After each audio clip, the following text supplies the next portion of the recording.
My name is Nitsan Morag.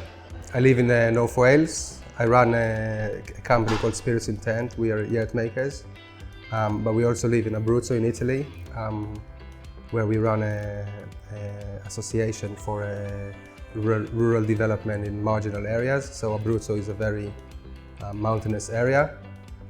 We work with farmers on heritage wheats.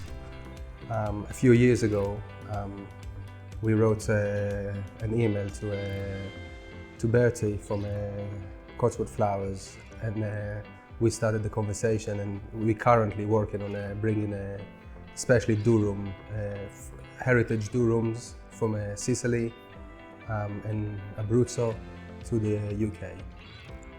I prefer to work with durum wheat. I believe that durum wheat is the best wheat. We only work with heritage wheats, or actually the Sicilian wheats could be called ancient, because some of them are 3,000 years old, like Timilia,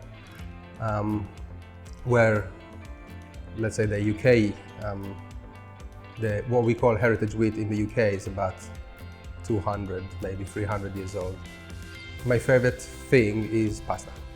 So I especially like the traditional pastas of the south, which are made only by hand, without any tools. So it's it's just, I love the way, because like I say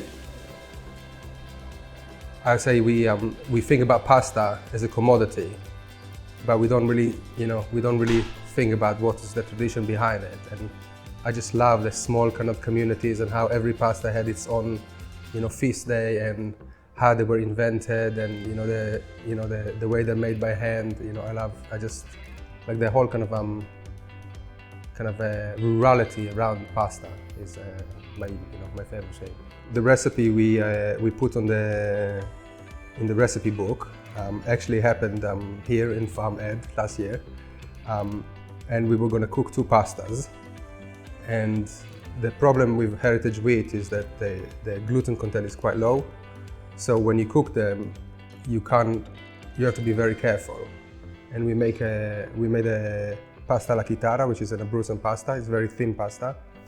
And when we came to cook it, we had 2 pastas actually. Yeah. When we came to cook it, it almost all gelled together. So we had a bit of a Gordon Ramsay kind of moment of like shit. So what happened is that the other pasta that was going to have pesto in it, we were like, well, what are we going to do with all this pesto now? So we ended up plating the 2 pastas together, except that we didn't make the second pasta. So that's how the recipe actually came together. So we've got the pesto, which usually goes in the pasta or on top, is on the bottom of the plate.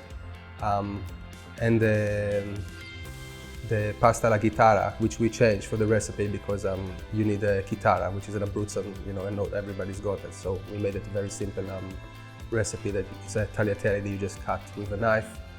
So basically it's a red sauce, lamb, simple pasta that anyone can make at home. Probably the best first pasta to make, and it's got this special twist of the pesto at the bottom, which is like, it hits you as like the last mouthful. One thing that both me and Bertie are working, and it's not easy.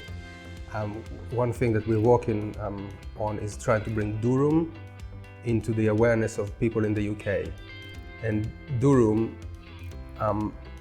which is what you make pasta from, is not used a lot in baking. And in the UK, it's an unknown.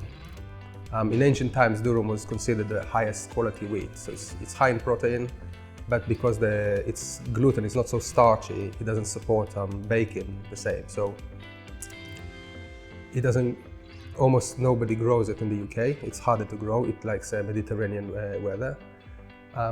And my passion, what we would like to see more of, is we would like to see some of those older wheats, so they're like 3,000 years old, they're amazingly healthy, they're